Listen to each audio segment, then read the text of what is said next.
समृद्ध राज्य में राजकुमारी नंदिनी नाम की एक सुंदर और शक्तिशाली राजकुमारी रहती थी। उसकी सुंदरता और ताकत के बारे में पूरे राज्य में बातें होती थीं, लेकिन दुर्भाग्यवश उसकी शक्ति ने उसे घमंड और अहंकार से भर दिया था। वह अपनी ताकत का बेजा इस्तेमाल करती थी और हर किसी को अपने नीचे मानती थी। उसे यह लगता था कि उसका राज्य और वह खुद सब कुछ सबसे श्रेष्ठ है।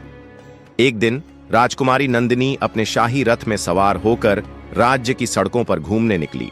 बाजार से गुजरते हुए वह एक गरीब फूल वाले की दुकान के पास से निकली। फूल वाला दिन रात मेहनत करता था, लेकिन उसकी स्थिति बहुत कठिन थी। जैसे ही राजकुमारी का रथ उसके पास से गुजरा, फूल वाला घबराया हुआ था। वह अपनी दुकान की चीजें जल्दी जल्दी समेटने लगा और जल्दबाजी में उसका लकड़ी का डंडा रथ के पहिए में फंस गया। रथ रुक गया। राजकुमारी नंदिनी को गुस्सा आ गया। उसने तुरंत आदेश दिया, इस फूल वाले को पकड़कर महल ले आओ और उसे 50 कोड़े मारो। सैनिकों ने फूल वाले को पकड़ लिया और वह डर के मारे कांप रहा था, लेकिन उसने विरोध नहीं किया। राजकुमारी नंदिनी बोली, तुमने मेरे शाही रथ के मार्ग में रुकावट डाली है और मेरे सम्मान को ठेस पहुंचाई है। तुम्हें कड़ी सजा मिलेगी। राजकुमारी नंदिनी की इस क्रूरता को पास ही के एक गांव का युवक अर्जुन देख रहा था।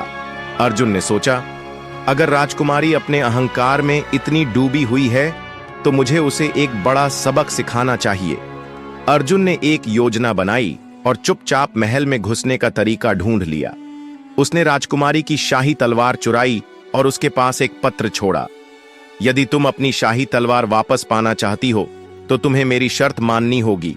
तुम्हें 10 दिन के लिए मेरे गांव में रहना होगा और साधारण जीवन जीना होगा, तभी तुम्हें तुम्हारी तलवार वापस मिलेगी। यह पत्र छोड़कर अर्जुन जंगल की ओर चल पड़ा। वह जानता था कि राजकुमारी अपनी शाही तलवार के बिना रह नहीं पाएगी और उसकी चुनौती स्वीकार करेगी। राजकुमारी नंदिनी ने जब वह पत्र पढ़ा तो पहले तो उसे विश्वास ही नहीं हुआ, लेकिन फिर उसे अपनी तलवार का महत्व समझ में आया। वह सोचने लगी, अगर राज्य में यह खबर फैल गई कि कोई मेरी शाही तलवार चुरा कर ले गया और मैं उसे वापस नहीं ला पाई, तो लोग मुझे और मेरे राज्य को कैसे देखेंगे। उसने तय किया कि उसे अर्जुन की चुनौती स्वीकार करनी होगी। राजकुमारी ने जंगल में अर्जुन से मिलने का फैसला किया। जब वे मिले तो राजकुमारी बोली, तुमने मेरी शाही तलवार चुराई है। मैं तैयार हूं 10 दिन के लिए तुम्हारे गांव में साधारण जीवन जीने, लेकिन मुझे मेरी तलवार चाहिए। राजकुमारी ने अर्जुन की शर्त स्वीकार की और 10 दिन के लिए गांव में रहने आई। गांव में आकर उसे बहुत कुछ नया अनुभव हुआ। उसने देखा कि गांव वाले एक दूसरे की मदद करते हैं, बिना किसी घमंड के। वे एक दूसरे के साथ सच्चा प्यार और सम्मान रखते थे। राजकुमारी ने महसूस किया कि यहाँ के लोग अपनी मेहनत से अपना जीवन बिता रहे थे, लेकिन उनके बीच कोई घमंड नहीं था। एक दिन जब राजकुमारी को एक सांप ने काट लिया तो गांव वाले तुरंत इकट्ठा हो गए और उसकी मदद की। उन्होंने उसे तुरंत इलाज दिया और उसकी सेहत का पूरा ध्यान रखा। राजकुमारी यह देखकर चौंकी और उसे समझ में आया कि असली ताकत पद और सत्ता से नहीं, बल्कि दूसरों की सेवा से आती है। 10 दिन बाद राजकुमारी नंदिनी ने अर्जुन से कहा, अब मुझे समझ में आ गया है कि असली ताकत और सम्मान क्या है। मुझे अपनी घमंड छोड़नी चाहिए। अर्जुन मुस्कुराया और बोला, अब तुम जान चुकी हो, अब तुम अपनी तलवार वापस ले सकती हो।